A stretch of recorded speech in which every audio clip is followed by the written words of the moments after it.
Hello friends, welcome back to my channel. तर आज आपण अगदी सोप्या पद्धतीने घरच्या घरी डोनट्स कसे बनवायचं ते पाहणार आहोत। चला तर मग रेसिपीला स्टार्ट करूया। तर पहिले ईस्ट ॲक्टिवेट करून घेऊया। तर बाउलमध्ये मी पाव कप दूध घेतले आहे, कोमट दूध। दूध जास्त गरमही नसावं, आपलं बोट बुडेल इतपत हे दूध गरम असायला पाहिजे। तर आता यामध्ये आपण 2 चमचे साखर घालूया, 1 टीस्पून ईस्ट घालूया। आता हे व्यवस्थित मिक्स करून घेऊया।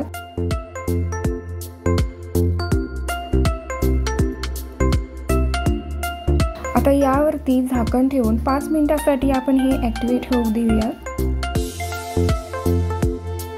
इथे हे ईस्ट ॲक्टिव्ह झालेलं आहे। परत एकदा आपण हे ढवळून घेऊया।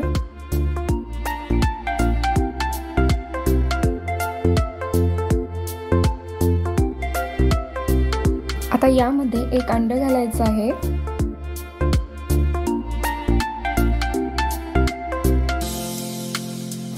Vanilla essence.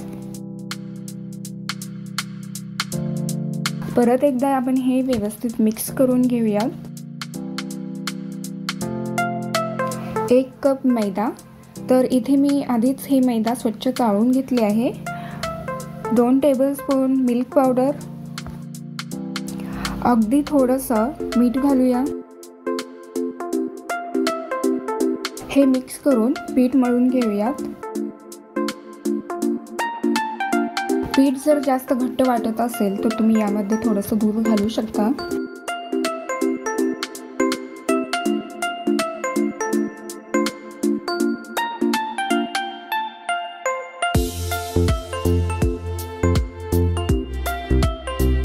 इथे हे पीठ मळून झालेलं आहे। आता यामध्ये आपण 2 चमचे तेल घालूया आणि 15 मिनिटे आपण हे पीठ चांगलं मळून घेऊया।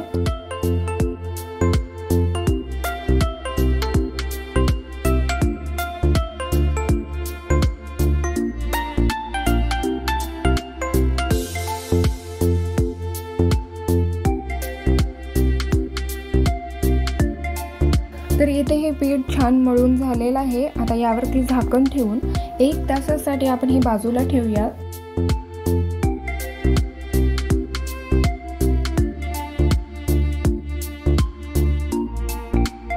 तर इथे हे 1 तास झालेले आहेत।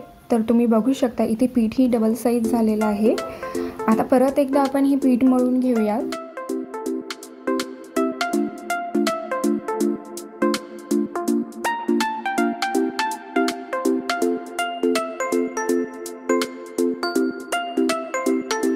तर इथे हे परत एकदा पीठ मळून झालेलं आहे।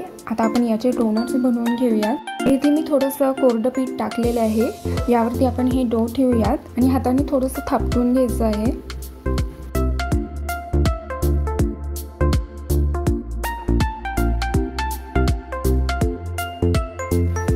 आता या डोचे 8 भाग इक्वल साइजमध्ये कट करून घेऊयात।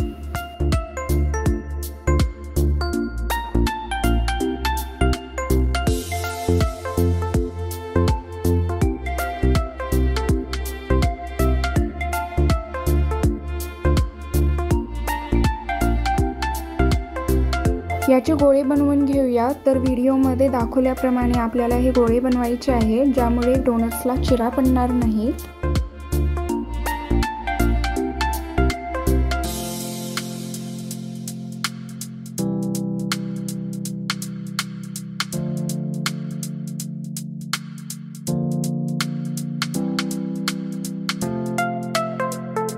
आता या पिठाच्या गोळ्याला बोटाच्या साहाय्याने थोडंसं थापटून पुरी बनवून घेऊयात।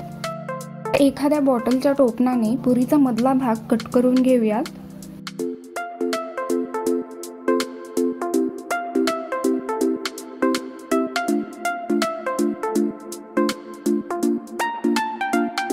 तर इथे हे डोनट बनवून तयार आहे। तर अशा प्रकारे आपण सर्व डोनट्स बनवून घेऊयात। इथे सर्व डोनट्स बनवून झालेले आहेत। आता आपण ब्रशने हे डोनट्सला तेल लावूयात।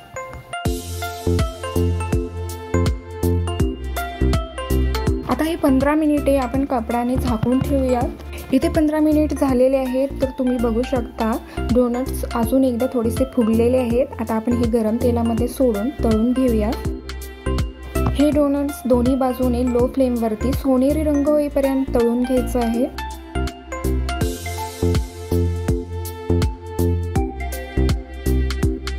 तर इथे हे डोनट दोन्ही बाजूने छान तळून झालेलं आहे. प्लेटमध्ये काढून घेऊया. तुम्हाला हवं असेल तर तुम्ही हे डोनट्स पिठी साखरमध्ये घोळूनही घेऊ शकता. तर अशा प्रकारे सॉफ्ट आणि फ्लफी डोनट्स तयार आहे. तुम्हाला माझी ही रेसिपी आवडली असेल तर व्हिडिओला लाईक करा, शेअर करा, चॅनलला सबस्क्राईब करा आणि सोबतच बेल आयकॉनला क्लिक करा. चला तर मग परत भेटूयात अशाच एका नवीन रेसिपीसोबत.